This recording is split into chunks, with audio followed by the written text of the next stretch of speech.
Graça e paz. Estamos de volta com o nosso Além do Versículo, e hoje nós vamos olhar para um dos versículos mais conhecidos da Bíblia, e, ao mesmo tempo, um dos mais mal compreendidos.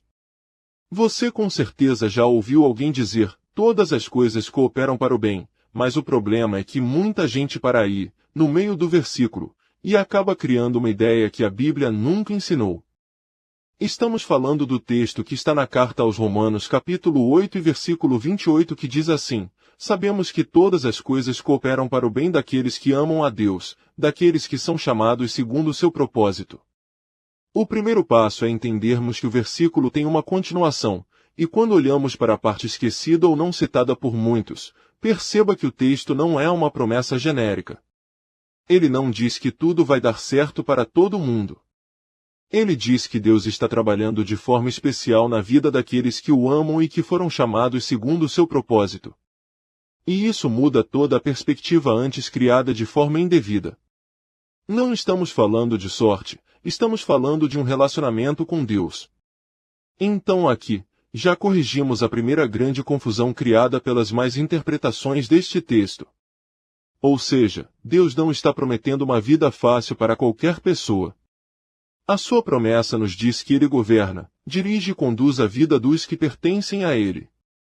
Aqui conseguimos entender que a promessa é para filhos, não para estranhos. Porque só podemos passar a ser filhos a partir do momento que somos reconciliados com Deus através de Cristo. Veja o que Gálatas capítulo 4 e versículos 4 e 5 nos diz. Mas, vindo a plenitude dos tempos, Deus enviou seu Filho, nascido de mulher, nascido sob a lei, para remir os que estavam debaixo da lei, a fim de recebermos a adoção de filhos. Espero que vocês tenham compreendido essa primeira parte.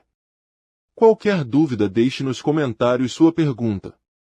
Agora vamos para a segunda confusão criada com a má interpretação desse texto, e essa é mais comum ainda. Muita gente acha que esse texto está dizendo que tudo o que acontece é bom. Será que o versículo realmente disse isso? Vamos ver. O texto diz que Deus faz cooperar todas as coisas. Por exemplo, a doença, a traição, a perda e a dor não são coisas boas. Mas o nosso Deus é soberano, poderoso e sábio, a ponto de que Ele pega até aquilo que nos machuca e transforma em instrumento de crescimento, amadurecimento espiritual e de aproximação para uma plena comunhão com Ele.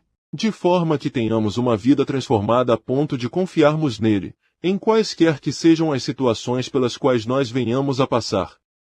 O importante é que você entendamos que Deus não causa o mal, mas Ele nunca desperdiça o sofrimento dos seus filhos.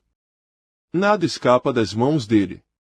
E agora vem uma pergunta fundamental: que bem é esse que Deus está produzindo?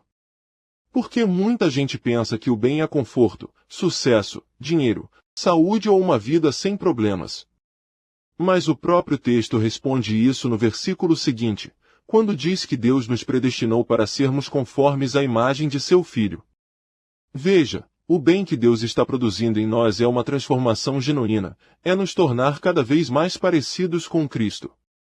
Então Deus está mais interessado em moldar o nosso caráter do que em nos dar uma vida confortável. Ele está mais preocupado com quem nós estamos nos tornando do que com o quanto nós estamos sofrendo.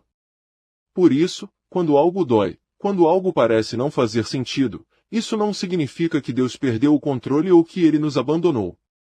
Significa que Ele continua trabalhando, mesmo quando nós não conseguimos entender o que Ele está fazendo. Portanto, Romanos 8 não promete uma vida sem lágrimas. Ele promete que nenhuma lágrima derramada será em vão para quem ama a Deus. Nada é desperdiçado. Nenhuma dor é inútil. Nenhuma luta é vazia quando está nas mãos do Senhor. Então hoje, mais do que confiar nas circunstâncias, nós somos chamados a confiar no Deus que governa todas elas. Porque, mesmo quando tudo parece fora do lugar, Ele continua fazendo todas as coisas cooperarem para o bem daqueles que o amam. No dia a dia, esse texto nos convida a mudar a forma como interpretamos o que nos acontece. Quando enfrentamos dificuldades, a pergunta não deve ser apenas, por que isso está acontecendo, mas o que Deus está formando em mim por meio disso. Em vez de reagirmos com desespero, somos chamados a responder com fé, confiando que o Senhor está usando até os momentos mais difíceis para nos tornar mais parecidos com Cristo. Isso nos ajuda a viver com mais descanso no coração. Mesmo quando não entendemos as circunstâncias, podemos continuar obedecendo, orando e caminhando com Deus, certos de que nada está fora do seu controle. A dor não define o fim da nossa história, é Deus quem define. E Ele continua trabalhando, todos os dias, para o nosso verdadeiro bem. Bom, chegamos ao final de mais um vídeo e que Deus abençoe a sua vida na presença dEle todos os dias. Em nome de Jesus.